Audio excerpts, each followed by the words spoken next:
అధ్యక్ష నిన్న మన అసెంబ్లీ సమావేశాలలో ఉండి నిర్ణయం తీసుకోలేదు ఎట్లాగో వారు గుర్తు చేసిరు విచారణకు కొత్త చైర్మన్ నియమిస్తా అధ్యక్ష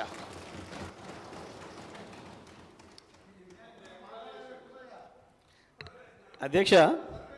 అధ్యక్ష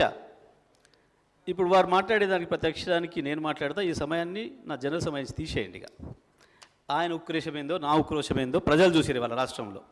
ఎందుకు అంతగానో ఆవేశపడ్డాడో ఎందుకు మళ్ళీ జైలు జీవితం గుర్తు చేసుకుంటున్నాడో చెర్లపల్లి జైలు జీవితం వారికి అనుభవం కాబట్టి మళ్ళీ మళ్ళీ గుర్తు చేసుకుంటున్నట్టున్నాడు పాపం మళ్ళీ ఎట్లా ఆడికే వస్తా అనుకుంటున్నాడేమో మళ్ళీ అక్కడికే వస్తా అనుకుంటున్నాడు గుర్తు చేసుకుంటున్నాడు అధ్యక్ష మా జ్ఞాపకాలు మాకుంటాయి వారి జ్ఞాపకాలు మాకుంటాయి నాకు కూడా చెంచల్గూడ జైలు గుర్తుంది అధ్యక్ష నాకు కూడా మీరాగురిగా నేను చెప్తా కానీ వాళ్ళందరికీ నాకు కూడా చెంచల్గూడ గుర్తుంది అధ్యక్ష ఎందుకంటే తెలంగాణ ఉద్యమం కొరకు జైలు పోయిన అనుభవాలు ఆయనకు చెర్లపల్లె గుర్తుంటుంది అధ్యక్ష ఆయనకు అదే గుర్తుంటుంది అధ్యక్ష పాపం మళ్ళీ యాద్ చేసుకుంటున్నాడు అధ్యక్ష ఎంత క్రోషంగా మాట్లాడిండు కూర్చోలేదు అధ్యక్ష అధ్యక్ష వారు గొప్పలు చెప్తారు సూర్యాపేట రైస్ మిల్లులో దొంగతనం చేస్తే సూర్యాపేట మిల్లర్స్ పట్టుకొని సూర్యాపేట రైస్ మిల్లులో ఎవరిని చెట్టుకు కట్టేసిరో కూడా సూర్యాపేటలో చిన్న పిల్లగాన్ని నిక్కరేసుకున్న పిల్లగాన్ని అడిగినా చెప్తారు అధ్యక్ష మిగతా వివరాలు మా వెంకటరెడ్డి గారికి ఒక 2 నిమిషాలు సమయం ఇస్తే వాళ్ళది ఎంత గొప్ప చరిత్రనో ఎప్పుడెప్పుడు ఏమేం చేసిరో తాతలు ముత్తాతల నుంచి మొత్తం లెక్క చెప్తాడు అధ్యక్ష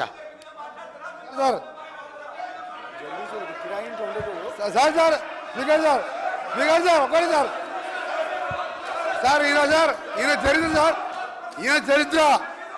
సార్ ఈయన గ్రామానికి చెందిన మదన్ మోహన్ రెడ్డి అని మాజీ సమితి ప్రెసిడెంట్ హత్య కేసులో A2 అధ్యక్ష అలాగే A2 అధ్యక్ష ఆ మర్డర్ కేసులో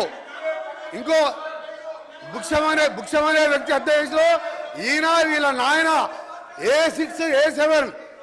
ఆ తర్వాత రామిరెడ్డి హత్య కేసులో A3గా ఉండి తడిపారు చేసిన మా జిల్లాకి వెళ్ళి 1 సంవత్సరం పాటు బహిష్కరించాడు పోతూ ఈ మర్డర్లు చేసి దోసపాటి గోపాల్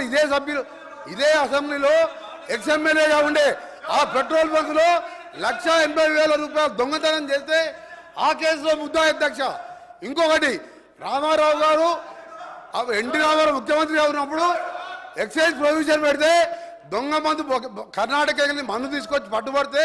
మిర్యాలగూడ పోలీస్ స్టేషన్లో ఇప్పటికీ కేసు ఉన్నది అధ్యక్ష ఈయన కేసులు చెప్తే అబ్బా ఈయన గురించి మాట్లాడితే మా గౌరవం పోతుంది అధ్యక్ష అందుకనే జగదీష్ రెడ్డి గారు మీరు మీ చరిత్ర చెప్పాలంటే మీ ఒక చరిత్ర కాదు ఆయన అంటే ఉద్యమాలు చేసిన సార్ ఒక నిమిషం మీరు ఎందుకే భయపడుతురే అని ఆయన చరిత్ర చెప్తే భయపడుతున్నారు ఆయన చరిత్ర చెప్తే భయపడదు సార్ ఆయన తెలంగాణ ఉద్యమం చేసిందంట దొంగతనాలు కిరాయి హత్యలు దొంగతనాలు తప్ప